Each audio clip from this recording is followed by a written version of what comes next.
Welcome to Real Girl Talk. I am your host, Sheri Rickard. I empower women to stand in their purpose, to succeed despite the odds stacked against them, and to live their life knowing they're enough and worthy.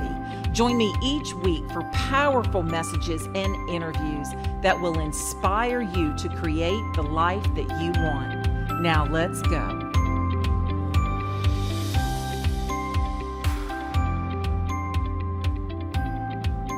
Hello there, my friends. This is Sheri. Thank you for joining me on Real Girl Talk Podcast Radio.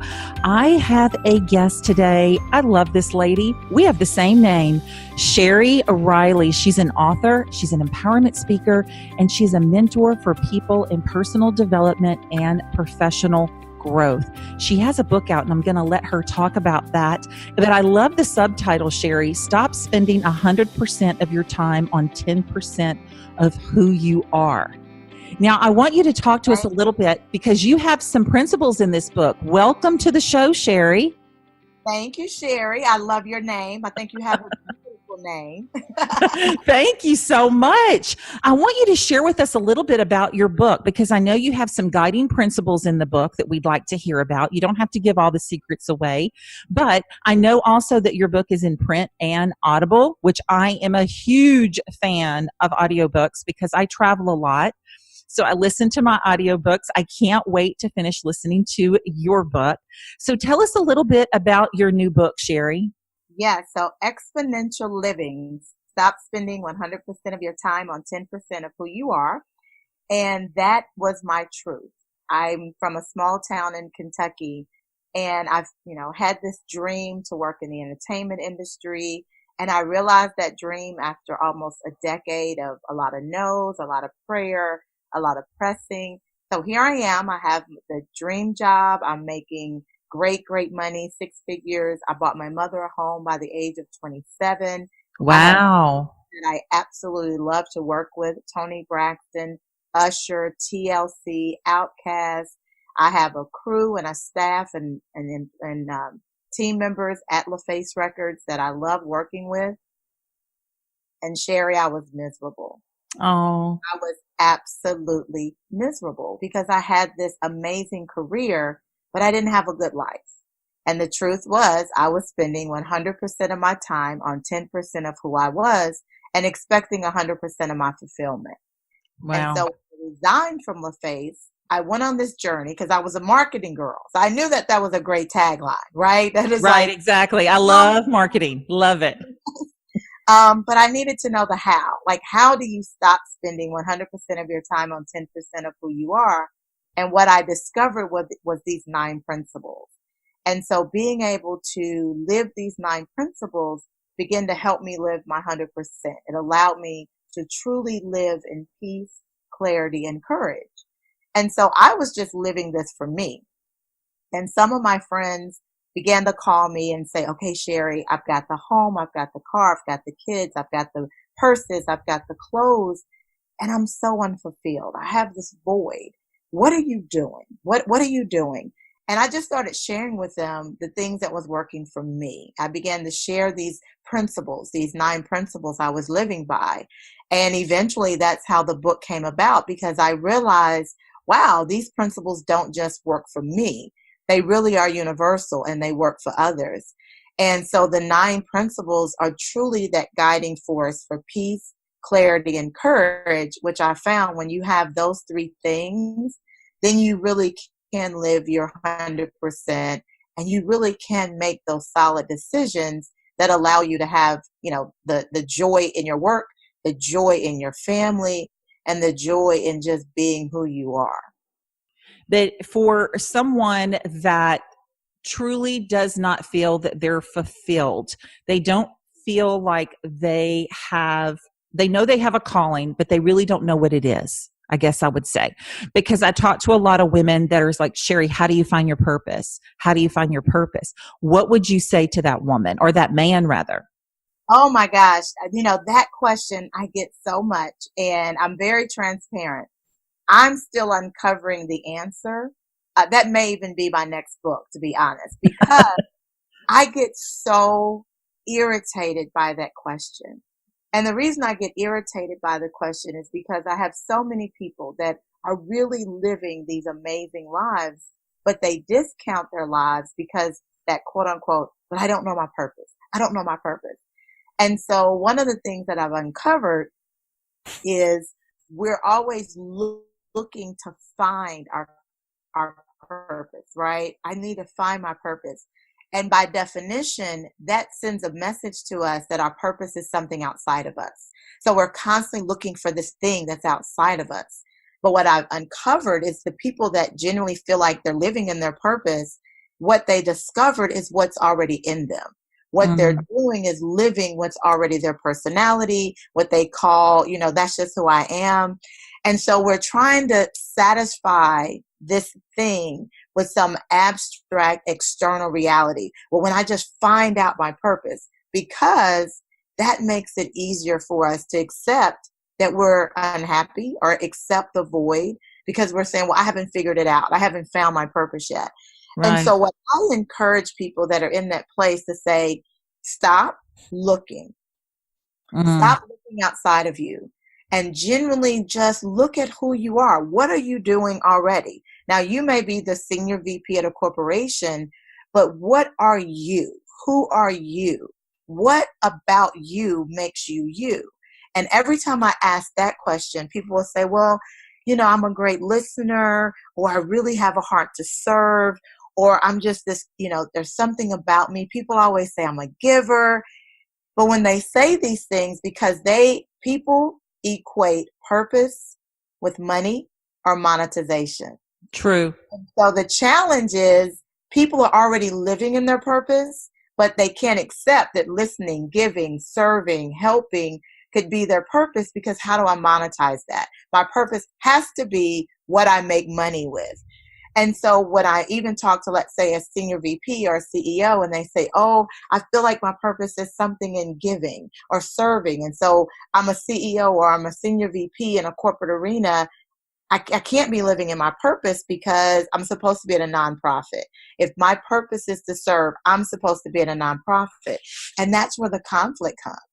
And so when I help them see, well, how do you serve as senior VP? And they'll give me so many stories, Sheri, of the employee that they had that they mentored, the person that they guided through their career, and now they've gone on to do bigger and better things. They'll tell me stories of how they volunteered on their son's baseball team, or how they helped their daughter sell the #1 Girl Scout cookies for that, for that time period. And then I go, so what about your purpose are you missing? Yeah. Right. And so I'm still really diving into that, because I really do feel that our purpose is something that's within us. We just have to get honest enough with ourselves to accept what our purpose is and separate this equation we've attached to my purpose has to be directly tied to my income or directly tied to how I make money.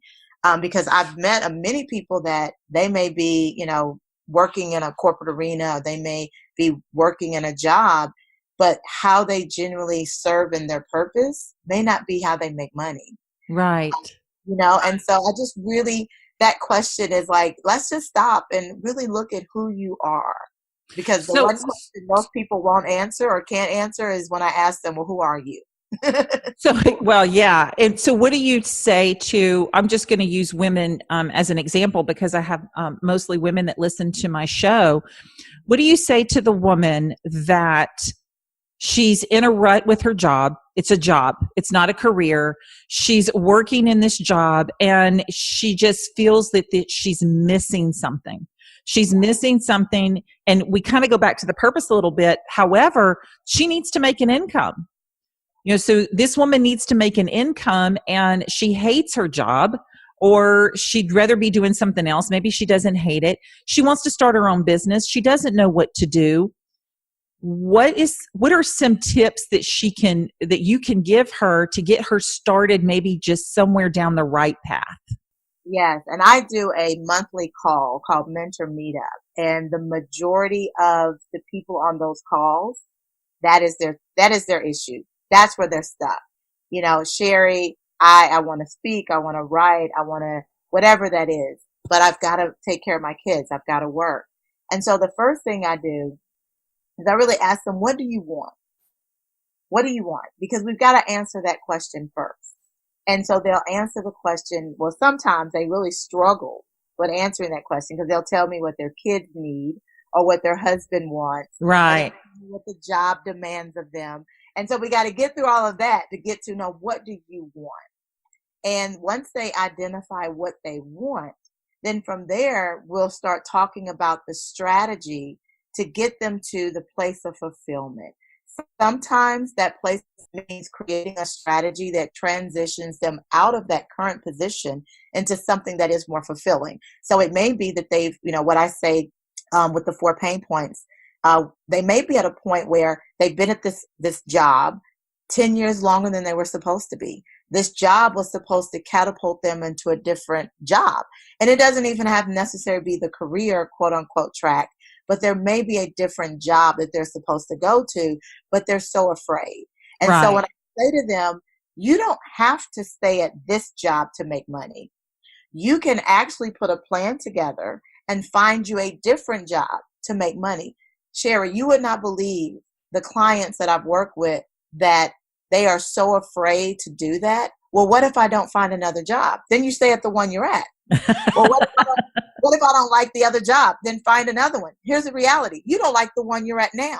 So then find another one. Right. So, it's a win-win. You don't like where you are right now. And so some of them, it's just allowing them to see the possibility that they can find another way to generate the money they need. For others, they may be ready to shift altogether. They may want to start a whole new career, or they want to become an entrepreneur. And so with them, we put together a strategy on how do you put yourself in a position to leave this job.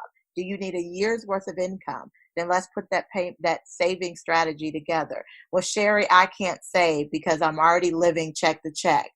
Well, there are ways when the pain of where you are, when the desire to leave that pain becomes greater than the pain, you'll cut back on the haircuts. You'll cut back on the nail salon visits. That's true. That's because so true. I share with them my truth. I had to sell my home.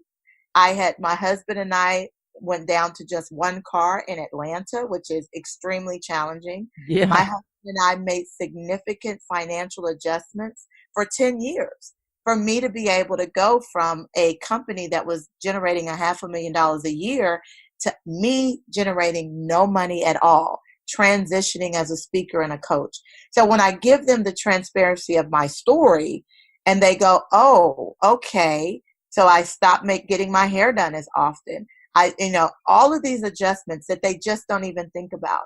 Right. And so we go down that path. And then the third thing that I offer with that transition is some people genuinely, their misery has nothing to do with their job. The misery has something to do with them outside of work, whether it's adjustments they need to make in their marriage, whether it's adjustments they need in being, what I call the martyr syndrome, where they're doing everything for their kids, everything for their husband, everything at their church, everything for their community, and they are just empty. I had a woman when I spoke in Africa where Yubon King, our mutual friend, invited me to speak at his conference. And at the end, the woman came up and she was saying exactly the question you're asking me, Sheri. And when she got finished, I said to her, you know what? It's not that you're unfulfilled with your career path. I said, you're tired. And she broke down crying. I said, you are just tired. And so with a lot of women, their misery is not their job. They are tired. Right. And they need to make adjustments with their kids. They need to give the kids some responsibilities that they're taking ownership of.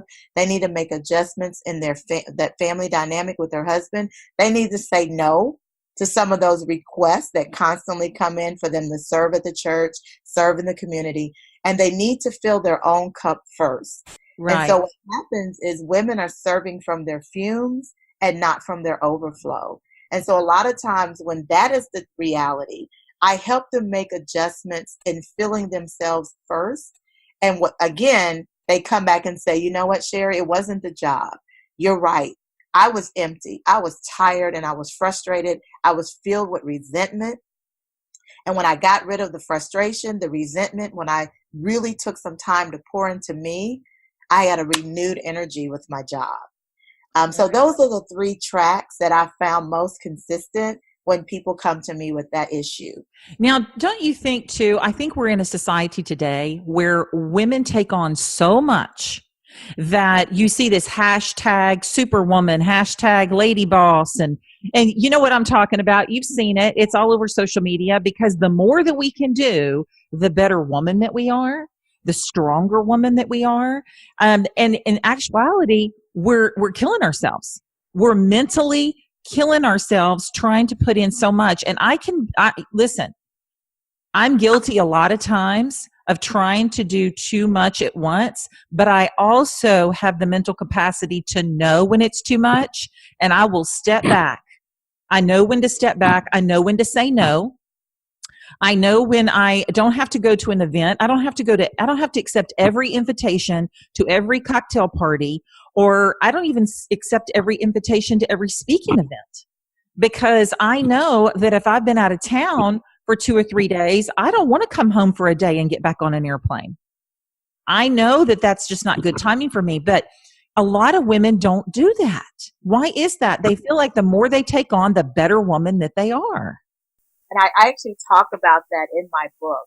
And the most amazing thing, Cherie, is John Maxwell in his recent book, Leadership, pulled that excerpt from my book and featured it in his current book, Leadership. Love him. And what I talk about is how high achievers and those of us that go, many times we then just start equating our value with the fact that we're busy. We start equating our self-worth with the fact that we go. And so, because some of the hardest things for women to do many times is to just sit still. Because I'm not validated if I'm sitting still. No one's applauding me if I'm sitting still. Now you're running yourself ragged. You're mentally, emotionally running yourself into the ground. But at least somebody applauded me, gave me a pat on the back. And so one of the things I addressed in my book is that, that getting on the hamster wheel, just going, but you're not going anywhere. And being able to really separate the truth of being busy with being productive. And so what I charge women, especially women, is that we have to know our self-worth. We have to know what our value is. And we have to genuinely do those things that we value. I had a friend of mine, and I asked her, what are your top 3 values? And her first value was she loved to laugh. She loved to laugh. And I said, okay, when is the last time you laughed? And I don't mean at a Kevin Hart movie. From day to day, you laugh. And literally, she got very somber, because as she thought about it, she said, Cherie, I can't tell you the last time I laughed. Now, that was her number one value. She couldn't tell me the last time she allowed herself to just laugh. And so that's what being busy does, is it robs us of the things that are most important to us. And sometimes we're just too afraid to even stop and think about what's most important to us, because then we'll be held accountable to it. That's very true. And I do not like the word busy. I've tried to eliminate that word from my vocabulary. I slip up every now and then, but I had one of my coaches told me to replace that with being productive. Yeah. And just like you said, so when you said it, it triggered something in me, because I have been trying to replace that word with the word productive. And they said, Cherie, what have you been up to? I'm being productive. Because in actuality, that's what I'm doing. But the word busy to me seems dismissive. It seems that when we tell someone we're busy, we're telling them that we're too busy for them. Yeah. And it just has a negative connotation to it. So I totally agree with you with that. I like the word productive. Yes. And it frames it for us, because when we're busy, you can just run all day, and at the end of the day, go to bed and feel like you haven't completed anything, because you haven't. True. Right? Whereas when you say you're productive, it triggers in your mind, okay, what am I actually completing? How am I moving the needle forward? Or am I really serving? One time I worked with a client, and her primary focus was her kids, but that was also her biggest challenge. And when we really uncovered, she wanted to be the super mom. She wanted to be this amazing mom. But her truth was this, Sheri, she wasn't even being the mom her kids needed. She was just being busy, right? So she was driving them to every event. And I said, okay, well, what is the conversation you're having with your kids in the car? And she was like, what do you mean, Sheri? I was like, when you're driving your kids from drama to dance, from dance to soccer, soccer to lacrosse, lacrosse to church group, from church group to small group, from small group to retreat, from retreat to school. I said, what's the conversation with your kids? He was like, well, I don't have time to talk to them. That's why I get caught up on my conference calls. So what I really helped her see was, you're running your kids all over town. I said, I want you to do me a favor. I said, go home and ask your kids. Ask them this question. Would you rather mom drive you to 4 different events, or would you rather us today to just go sit in the park and talk? And I am not going to cry. And every time I do that with a client, the kids come back every time and say, I would love to just go sit in the park and just spend time with you. So when I help women understand that all of that, you being busy and running your kids everywhere may not even be what they desire in you as a mother. Right. Right? So that may be true of our spouse. That may be true of our friends. Right? That may be true of many areas in our lives, that when we're just running, when we're just busy and not really focused, as you say, on being productive will force a mom to say, okay, if I'm really wanting to be the best mom I can, that means that I have to be what my children define as the best mom. Right. And so when's the last time we've asked them, yes, what is it that you need from me? And it's funny that you say that, because my son Carson, he's 18, and we kind of have a little joke, because when I'm in my office, he'll come in and he'll just start talking, and I'm still looking at my computer, and he'll say, let me know when I have your attention. And so the joke is, I pretend like I'm raising my head, but I'm still looking at my computer, and I haven't really made eye contact with him, and he'll start laughing. And so now I do it every time, because what I realized a long time ago is, what he wants me to do is to stop and make eye contact with him and say, what do you need, son? Yeah. And so now I do that, but I always make that joke. I pretend like I'm looking, but I really don't. I'm looking at the computer, and I raise my eyebrows, but not my eyes. And then I'll stop and I'll say, what you need, baby, and he'll laugh, because he knows what I'm doing. And I realized that I was actually doing that for the longest time. I would continue to type my emails while he was talking, and I really didn't hear a word he was saying. And I don't do that. I don't do that anymore. That's not the kind of mom that he needs. And I'm blessed to have him. I've lost a child. I want to be the mom that he needs me to be. And we need to think about that. We need to ask our kids, what is it that you need from me that I'm not giving you? We might be scarily surprised. Is that a word? Scarily surprised of what they may say. Yes. And 90% of what we think or we're doing isn't even important to them. Right. We will be amazed at really what is important to them. And that goes back to the relationships too. I was having a conversation with one of my coaching clients about the 5 love languages. What we're doing for our spouses is actually our language, what we need. But what we need to do is find out what their language is. Yeah. What is it that they need? What can we do to serve them and satisfy their love language, not do what we want is our love language and put that on them, because that might not be what it is. Mine may be gifts, but I know my husband's is affirmation and affection. Mm-hmm. That's not necessarily mine. I don't have to have the affection. Mine may be just services. Like, I may just want you to mow the grass. That makes me happy. Mm-hmm. So we can do that same thing with our kids as well. Find out what their needs are and serve their needs instead of our needs, which we think we're being a good mom by running them to 15 different places in a day, when in actuality, they want us to turn off the radio or our podcast show or our audiobook that we finally get to listen to, and just talk to them about their day. Just talk to them. Yeah. Just be totally 100% present. Sheri, I appreciate you so much. Thank you so much for coming on the show. It is my purpose and my pleasure. I have enjoyed our conversation immensely. Oh, thank you so much. And guys, just so you know, it's crazy how Sheri and I met. I'm going to share this story because I'm going to tag Yubon King. I met a gentleman by the name of Yubon King from Nigeria when I was in Miami at a conference, and we hit it off. We ended up sharing an Uber. And when he found out my name was Sheri, he said, well, he has a girlfriend named Sheri too. And he got Sheri on the phone. And then Sheri and I actually met each other in the back of an Uber while I was with one of her friends.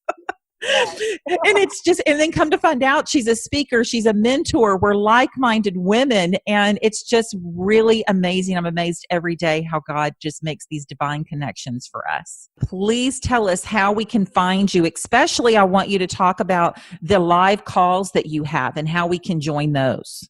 Yes. So my website is SheriRiley.com. SheriRiley.com. And that's SheriRiley.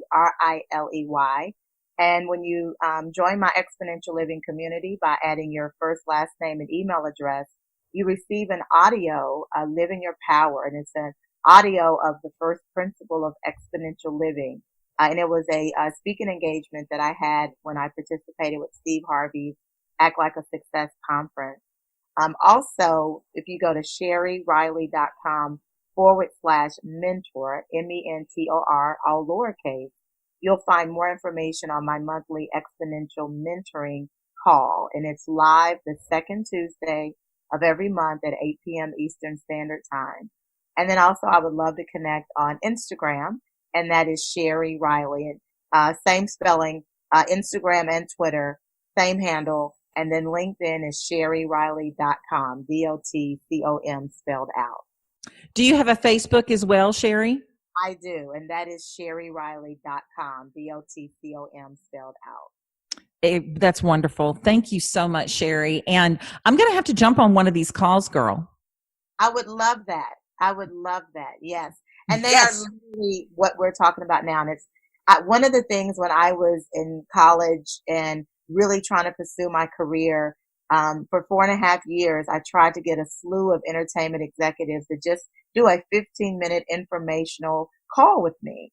And no one did it for 4.5 years. No one ever took 15 minutes and did a call with me. And so I said to God, I promise you, if you allow me to have a career in the entertainment industry, I promise you, I'll always have 15 minutes to give to someone, to mentor. Love and that. You know, committing to that, and I've done that, but it became so overwhelming that I realized, wow, in order for me to really honor this, I need to do a live call. And so that's my passion, is to give people an opportunity to come on live, ask their questions, walk through their plans, walk through their strategies, their group, their lives. So you get the subjective learning of hearing the questions and answers that other people have. I love that. So I tell people all the time, come as if you and I are sitting at a Starbucks. Like, what are those questions that you would bring? Right. And it's the second Tuesday of every month. That's wonderful. Well, I'm jumping on, girl. There's no doubt. And guys, thank you so much for tuning in and joining me with Sheri Riley. Isn't she wonderful? I know you guys have enjoyed this, and I am so glad that you joined me again this week. And until next week, remember to keep your empowerment and inspirational tank full. Keep your faith in God and step out of your comfort zone and try something that you've never tried before.